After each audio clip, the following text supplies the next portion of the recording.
This is my update for week 3. So currently I've still been outreaching and I have gotten positive replies, but I haven't signed any clients yet.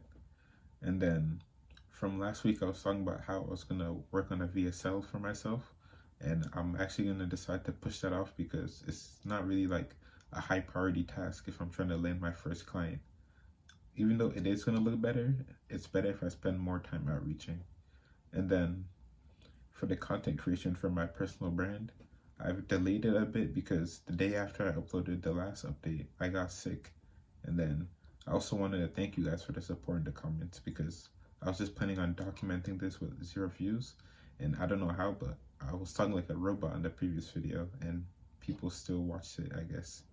But for this video, I'm gonna give you guys some value on outreach and what I'm currently doing for it. So this is my current outreach strategy that I'm using. So my ideal prospect, they have 50,000 followers because at 50,000, you have a big audience and then they're probably making money at that range. But if they're not, you can help them with that. And then the niche should be wealth because people who are teaching about wealth, most of the time they will have wealth.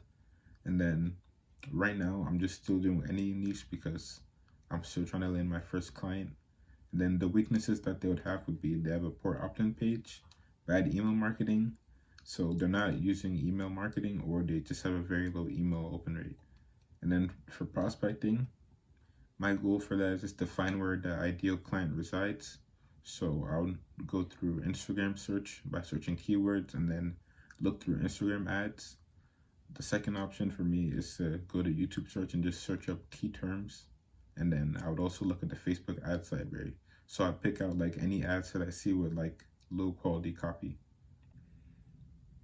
So for the people who I'm outreaching to, I'm making sure they have at least 5K followers because I'm not always going to find the ideal client with over 50K who needs a copywriter. And then for outreach, I'm looking at YouTube, Instagram, and Facebook, primarily looking at Instagram because that's where I found the most prospects from.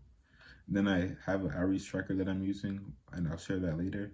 And then when I'm outreaching, my current strategy is the first message is a story reply that's personalized because story replies, they go right into the primary tab, and if they're personalized, then obviously the business owner is going to think that you care about them and they will most likely reply.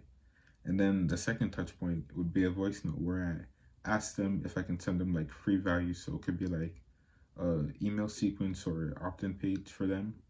And then whenever I'm outreaching, I just ask myself if I would reply to this if I was a prospect, because most of the time it could sound good on your end, but for the business owner, it's like a bad message. So whenever I run out of niches to outreach to, I look at the active copywriters who I'm following and who've had clients. Then I see the type of people they're outreaching to by looking at their following list. And then it also doesn't matter how big the prospect's following is because I've seen beginner copywriter get paid for low quality emails by people with large followings. And then one tip that I have is just to never outreach to this niche. So affiliate marketers, and especially people who have make money online in their bio, because these people, they have mentors who tell them what to use and they give them like a copy and paste format for emails and opt-in pages. So they're never going to look for your help.